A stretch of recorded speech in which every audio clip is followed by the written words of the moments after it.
Hi everyone, I am Vrinda and आज हम सीख रहे हैं परफेक्ट तरीके से फर्शी शलवार की कटिंग करना, जो आजकल काफ़ी ट्रेंडिंग है।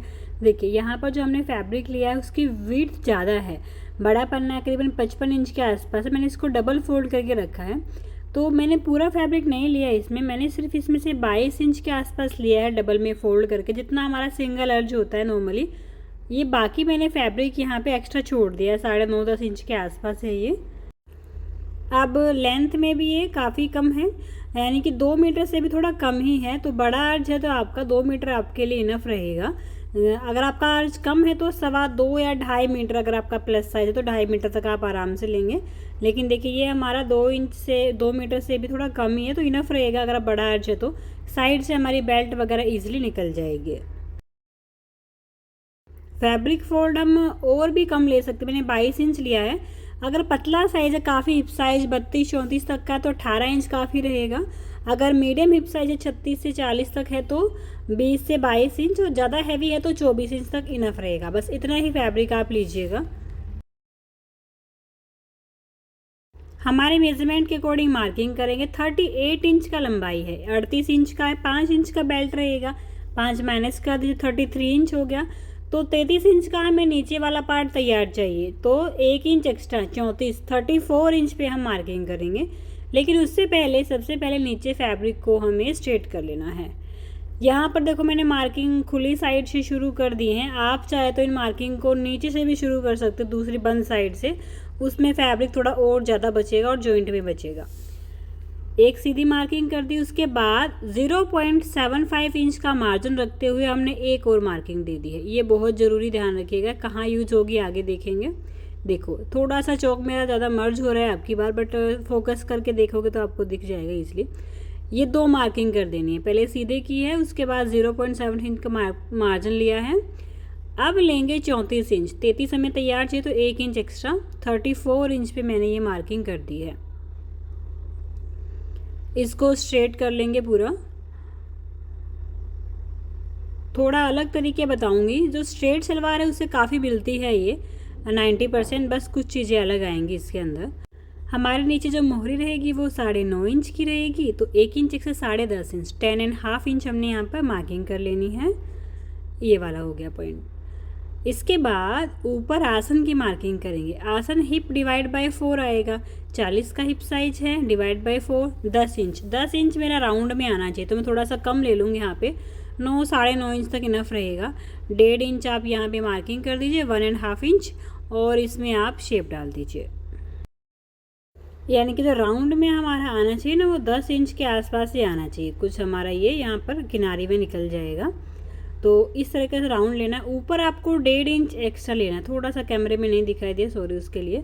1.5 इंच मैंने ऊपर मार्किंग कर दी है बैक वाले आसन के लिए, क्योंकि मैं इसमें बैक और फ्रंट अलग अलग दे रही हूँ, ज़्यादा कंफर्टेबल रहेगी। हाँ, काफ़ी पतले साइज हों तो आप आगे पीछे वाले आसन बराबर ले सकते हो। अब यहाँ पर 0.75 इंच, 0.25 इंच नीचे डाउन करना है, ताकि सलवार साइड से पहुँचे पे गिरे ना, साइड से बिल्कुल स्ट्रेट लुक आ रहा है इसका, इसके लुक में।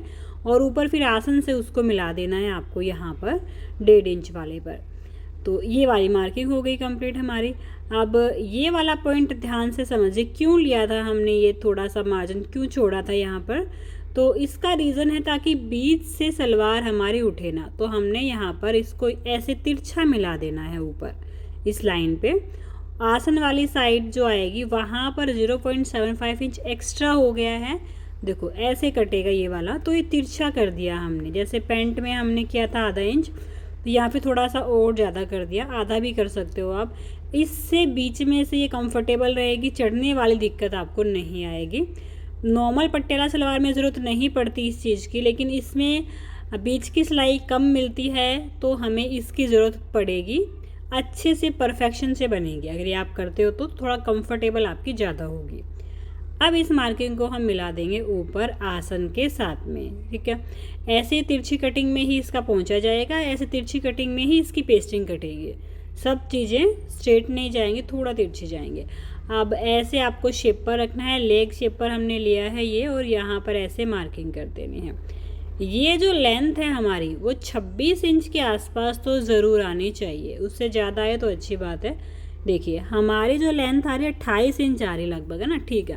26 से कम आएगी तो थोड़ा उठ सकती है, तो उसमें या तो आप मियाने डालें यहाँ पे थोड़ा बहुत, या फिर एक्स्ट्रा कपड़ा जोड़ के तब उसमें आप करें कंप्लीट।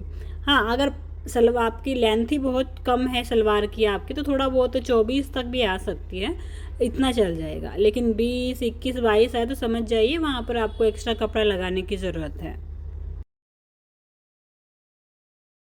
अब ये सारी कटिंग हमें कर देनी है। और एक और इम्पोर्टेंट चीज़ मैं आपको यहाँ बताऊँगी, जब दोनों पार्ट एक साथ कटिंग कर रहे हैं तो किस चीज़ का और ध्यान रखना है। ये मैंने इसी में देखा ये चीज़, क्योंकि मैंने बताया नहीं अभी तक आप लोगों को कि कैसे हमें आसन को काटना होता है। देखो यहाँ पर अब डायरेक्ट दो ऊपर वाले पार्ट नहीं उठाने हैं, पहले चेक करिए कि फोल्ड कैसे रखा था। इस वाले में मैंने फोल्ड एक के ऊपर एक रखा हुआ है, ठीक है। लेकिन अगर ऐसे मैंने काटा तो मेरे आसन गलत हो जाएंगे। एक ही छोटा आसन आगे आ जाएगा, एक छोटा आसन पीछे आ जाएगा, एक बड़ा आसन आगे आ जाएगा, एक बड़ा आसन पीछे आ जाएगा। तो कैसे फैब्रिक रखा होना चाहिए, जब आप दो पार्ट ऊपर के उठा सकते हो छोटा करने के लिए, तो ऐसे रखना है खोल के पूरा। एक बार देखिए ऐसे एक के ऊपर एक रखा होना चाहिए, और जो अंदर वाले पार्ट हैं वो हमारा सीधा फैब्रिक हो, यानी कि कोई भी एक डायरेक्शन हो। ये देखो ये दोनों अंदर वाले साइड फैब्रिक सीधा है हमारा, तो ऐसे फोल्ड होना चाहिए जैसे हम बाजू भी कटिंग करते हैं, तो वो तरीका। अगर एक के ऊपर एक रखा और आपने दोनों पार्ट ऊपर वाले काट दी तो वो गलत हो जाएगी। अब मैं इसमें दो पार्ट को कट कर सकती हूँ, छोटा कर सकती हूँ, तो मेरा आगे वाला आसन बन जाएगा। तो मैं ये वाले दो पार्ट यहाँ पर कट कर देती हूँ। बहुत ही इंपॉर्टेंट चीज़ है, बहुत सारे प्लाजो में भी चीज़ यूज होती है, सलवारों में भी यूज होती है, ध्यान रखिएगा इसके बिना, नहीं तो सारी कटिंग गलत हो जाएगी आसन से, तो स्पेशली बाद में समझ नहीं आ पाएगा कि क्या गलती हुई थी हमारी। अब जो साइड से फैब्रिक बचा है इसको यूज़ करेंगे पोंचा बनाने में और साथ में बेल्ट को बनाने में। तो साइड से में थोड़ा ज़्यादा है तो मैं उसको छोड़ दूँगी, बीच बीच में थोड़ा सा कम है उसको हम यूज़ कर लेंगे बेल्ट के लिए।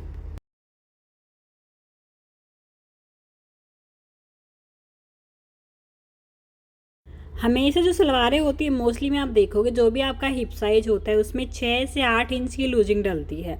कईयों में 6 कंपलसरी होती है, लेकिन मोस्टली जितनी भी सलवार अभी हम बना रहे हैं, स्ट्रेट सलवार है, फर्शी सलवार है, आपकी पटियाला है, सब में आप आराम से 8 इंच लूजिंग डालो, कंफर्टेबल बनाएंगे पूरा उसको। तो 40 का हिप साइज है तो 8 इंच की लूजिंग हो गया, 48 इंच हो गया, 48 का हाफ, हमेशा बेल्ट हाफ में चेक करते हैं, तो 24 इंच का बेल्ट तैयार चाहिए हमें यहाँ पर, ठीक है।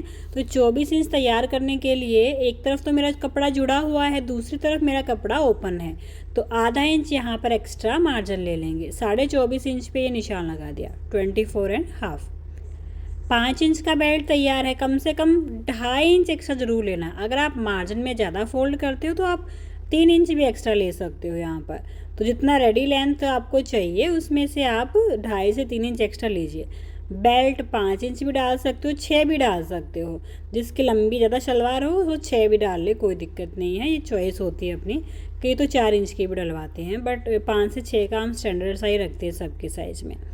ये यहाँ से कटिंग कर लेंगे तो बेल्ट बहुत ही सिंपल है, सब तरह की सलवारों में मोस्टली बेल्ट की कटिंग ऐसे ही आपकी होगी। अब जो नीचे वाले पार्ट है हमें अपना जो पोंचा हम बनाएंगे थोड़ा डिफरेंट बनेगा, इस वाली सलवार में कुछ अलग तरीके से बनता है। तो जो साइड में फैब्रिक बच गया एक, तो इसको यूज़ करूँगी मैं नीचे पोंचे के लिए। तो ये डबल है तो इसको मैं 4 फोल्ड कर लूँगी ताकि दोनों ही हमारे निकल आएँ। देखो अब इसमें जॉइंट लगा लेंगे क्योंकि इतना फैब्रिक नहीं बचा है, बट जॉइंट लगा करके आराम से यूज़ कर लेंगे, कोई दिक्कत नहीं है, अंदर जाएगा ये पूरा फोल्ड हो करके। तो 4 फोल्ड करके हमने इसको रख लिया है। अब जो सलवार का पार्ट है उसको फोल्ड करेंगे नीचे से और इसके ऊपर रख देंगे। देखो ये तिरछा है थोड़ा सा ना, तो ये तिरछा ही जाएगा अपने आप ही ऑटोमेटिकली, ज़बरदस्ती इसको सीधा नहीं मिलाना, नहीं तो गलत हो जाएगा। तो जैसे अपने आप ये शेप ले रहा है बस वहीं पर सेट करना है। अगर आपके पास बंद कपड़ा हो तो कटिंग ध्यान रखनी है, अभी तो मेरे पास ये जॉइंट में बच रहा है। अगर ये बंद कपड़ा मान लीजिए ऐसे है ये, तो इसके ऊपर रखना है तो अपने आप ये तिरछा जाएगा, अब उसके हिसाब से कटिंग कर लेनी है।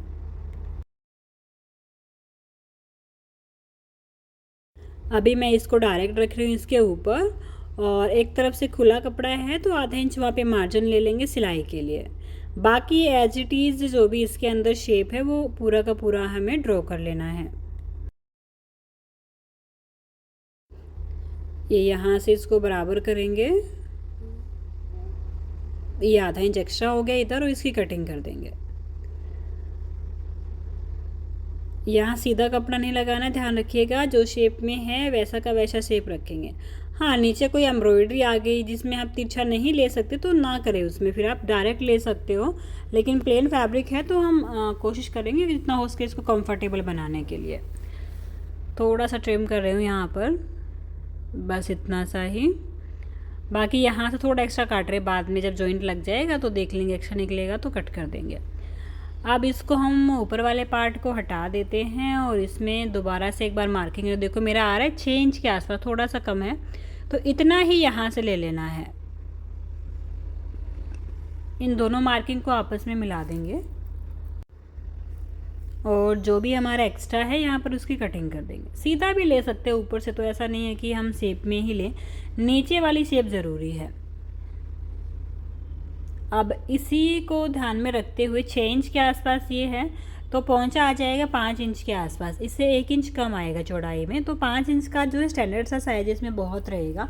बाकी आपकी चॉइस, आपको 6-7 इंच तक भी चाहे तो रख सकते हो, बट मेरे ख्याल से इतना बहुत रहेगा। अब हम इसमें यूज़ करेंगे पेस्टिंग का। पेस्टिंग ये हमने ली है वाइट, देखिए हमारे जो प्रेस से चिपकती है, थोड़ी सॉफ्ट है क्वालिटी में, बहुत हार्ड नहीं है जैसे बुकरम की तरह, सॉफ्ट है, जो हम कॉलर पेस्टिंग जिसको बोलते हैं, इससे थोड़ा सा फैब्रिक की तरह सॉफ्ट होती है, तो ये अच्छा लुक देगी, बहुत ज़्यादा स्टिफ भी नहीं होगी। तो ये वाला पेस्टिंग हम इस पर यूज़ करेंगे। आपके पास ना हो तो आप पेपर फ्यूजिंग वगैरह भी यूज़ कर सकते हो, उसमें भी ठीक आएगा इसका लुक हमारा। अब देखो बंद साइड के ऊपर रखना है और ये शेप ऑटोमेटिकली जाएगी ऐसे, तो जो भी शेप दिख रही है उसको ड्रॉ कर लेना है और उसकी कटिंग कर लेनी है। ये मेरा डबल था यहाँ पर, तो एक शेप मेरी आ जाएगी, ऐसे ही दूसरा शेप कर लेंगे। अब जो पेस्टिंग रहेगी वो इससे आधा इंच कम रहेगी दोनों साइड से, क्योंकि बराबर नहीं ले सकते, आधा इंच सिलाई में भी जाएगा। तो जो पिंक वाली मार्किंग दिख रही है ये हो जाएंगी हमारी पेस्टिंग के लिए, तो इसको पूरा कट कर देंगे। इसी को रखते हुए दूसरा भी हमें कट कर लेना है। और फर्शी शलवार के जो पौंचे होते हैं उसमें कोई डिज़ाइन नहीं होता, आप सिंपल स्ट्रेट लाइंस दे बस उनके बीच में। इसके लुक में ये चीज़ है कि इस लाइन, सिर्फ स्ट्रेट लाइन दे करके पूरे पौंचे के आप उसको फिल कर सकते हो। अगर डिज़ाइनिंग वैसे स्कैल्पिंग वगैरह कुछ या स्पायरल दोगे तो वो अच्छी नहीं लगेंगी, इसमें इसका लुक नहीं है पटियाला जैसा। तो सिंपल सोबर ऊंचा रखना है पौंचे को और सिंपल उसमें स्ट्रेट लाइंस हमें फिल करनी है। ये हमारी दूसरी वाली शेप है, प्रॉपर शेप काटेंगे बिल्कुल, नहीं तो बाद में सही नहीं बैठेगा ये हमारे पौंचे के साथ में। तो ये हमारी कटिंग हो गई, बस यहीं पर हमारी सलवार की कटिंग कंप्लीट हो गई है, सारे पार्ट हो गए हैं। इसको बनाना बहुत ही इजी है, हमारी नॉर्मल पटियाला से भी जल्दी ही बन जाएगी कुछ ना कुछ ये। और इसका लुक भी देख रहा हूँ बहुत ही प्यारा आएगा। मैं आपको इसके साथ में वाइट कलर की कुर्ती बनाऊँगी, लेकिन वो बाद में। अभी ये सलवार बना रही हूँ प्रिंटेड जो है, और प्लेन में कुर्ती रखूँगी शॉर्ट में, बहुत सुंदर लगेगा इसका कॉम्बिनेशन।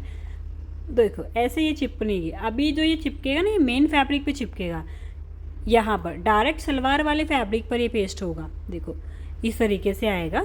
तो ये हम करेंगे नेक्स्ट, जो हम स्टिचिंग सीखेंगे इसका प्रॉपर, तो उसमें देखेंगे कैसे प्रॉपर इसको फिनिशिंग करना होता है ताकि ये फ्लेयर दिखे आपका नीचे। तो इसके लिए हम नेक्स्ट क्लास में प्रॉपर सब चीज़ें सीखेंगे। तो आई होप ये कटिंग आपको पसंद आई होगी, समझ में आई होंगी।